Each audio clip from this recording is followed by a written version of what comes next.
I am here. Yeah, so you're saying Mars in the first third of Scorpio is very happy in situations of competition, and unfortunately, that includes a war. And Yeah. there seems to be a lot of that going on. I shouldn't say that it's happy, but that just seems to be what kind of Well, the going. idea is that Mars is happy, but that's not necessarily the same as us being happy, Right. right? Each planet has a will which is distinct from our own.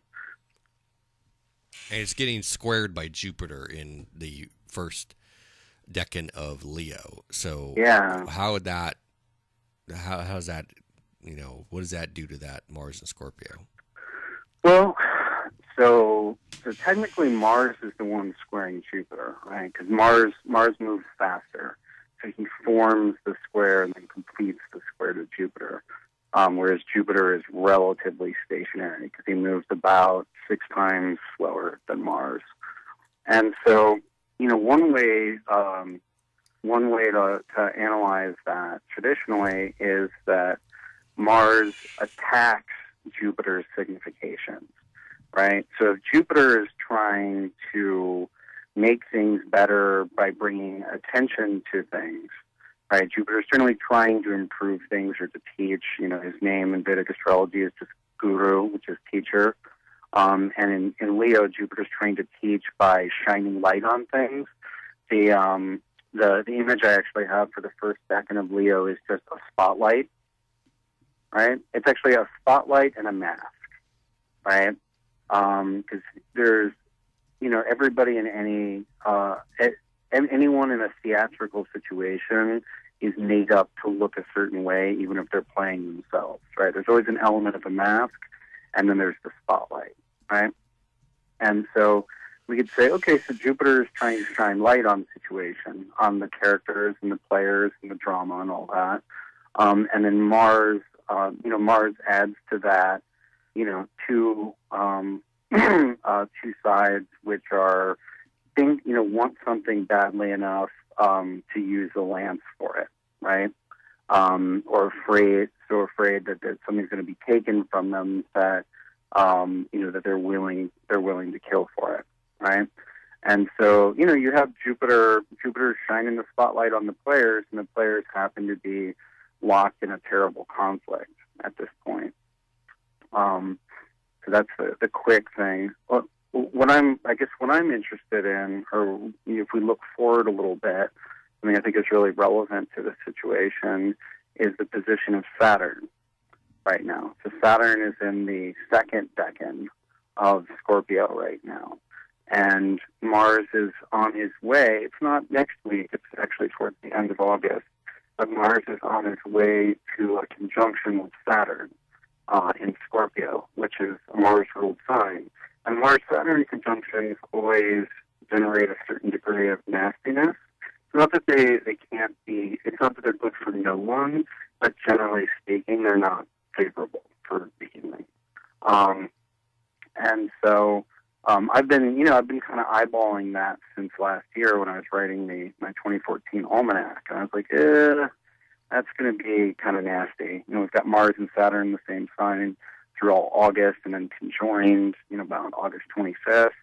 And so what's interesting is, so if we look at the second decan of Scorpio, the second decan of Scorpio is not a lone figure. The second decan of Scorpio is really about two entities, two people locked into a cycle together. You get that really intense. In a sense, it's almost about intimacy. It can be about intimacy and the beauty of the exchange of energy and thought and fluids that occurs with intimacy.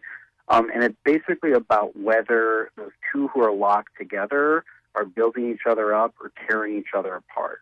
The decan is just about when two entities are just locked into a relationship and they're constantly going back and forth, right? And that either goes up or it goes down. When you have that much energy, when you have that much energy, intensity, intimacy, you don't have a neutral situation, right? And so The image that I use for that in the book is an apparatus for mutual distillation, which is a chemical device with two different vessels that trades the material back and forth, and it continually refines it. And so we have, part of the process for turning the base into the noble, or lead into gold, if you use that metaphor.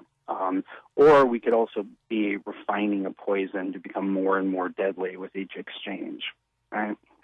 And so, as far as the situation in the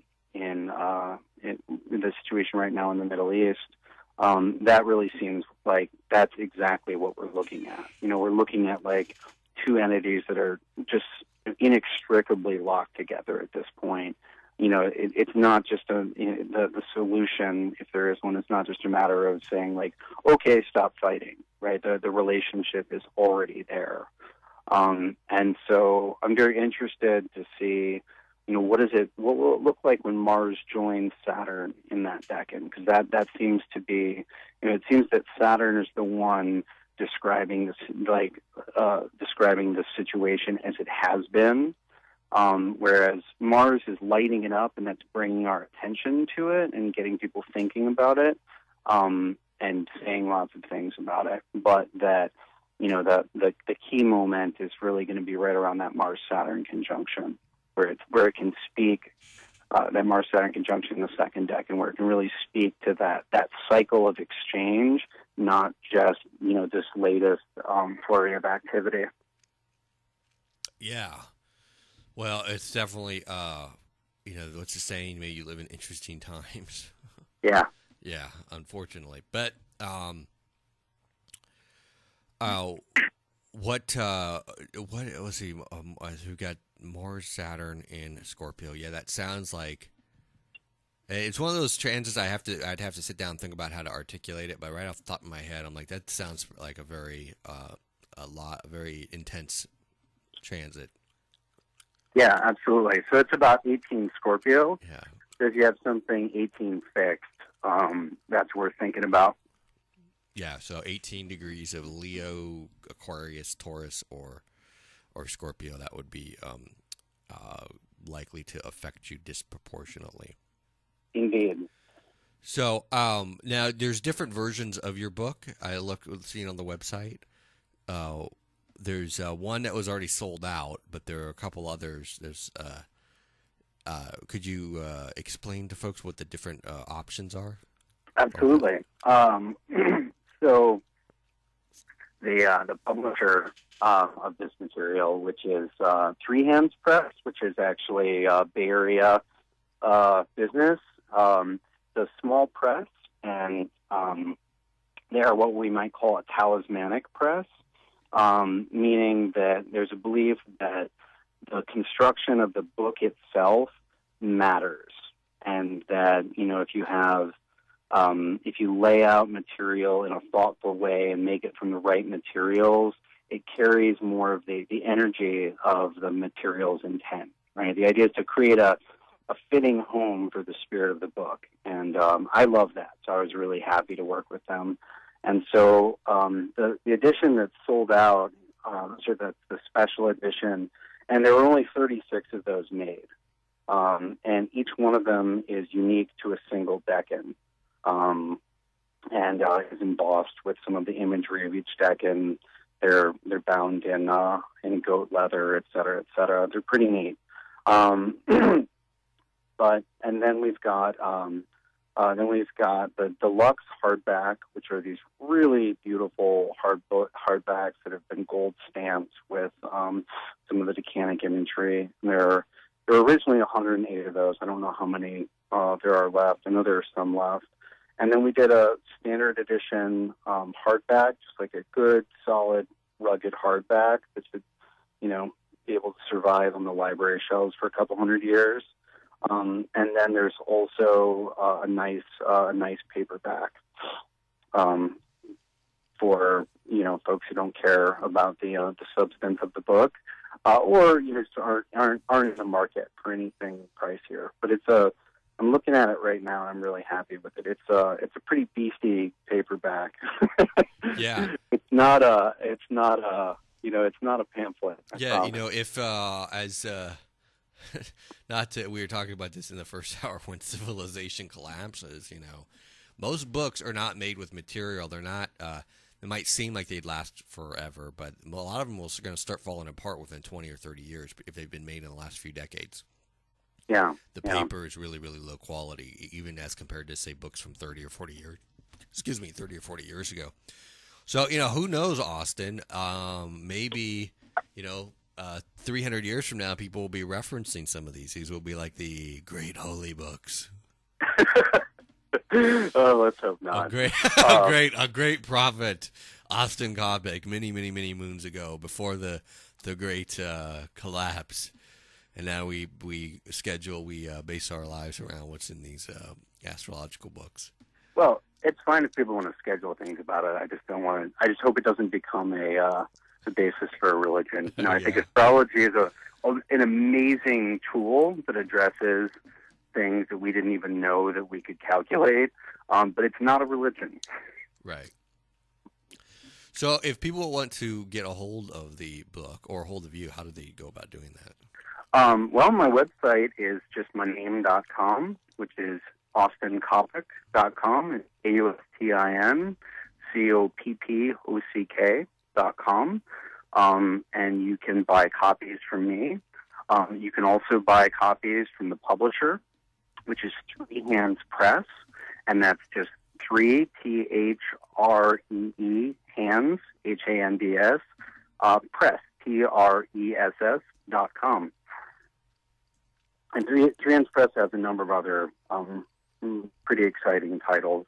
They really have they only do a couple books a year, and so there's really a quality filter on it, which sets them apart from, your average Barnes and Noble shelf leavings. Right. Great. Well, thank you so much for being on, and I need to go get my copy. So, I look forward to reading it. So, let me know what you think. Yeah, totally. I think it'll be really interesting. All right, thank you so much, and I will be in touch. My pleasure, man. Take care. All right, folks. We're gonna wrap up a little early today. I'll be back next week, and more astrology. What's going to happen between now and next week? We got a full moon. When is that? Is that before next week? No, I think it'll be after next week. So we'll talk about that next time when I'm here. All right, I'll see you guys then. Bye.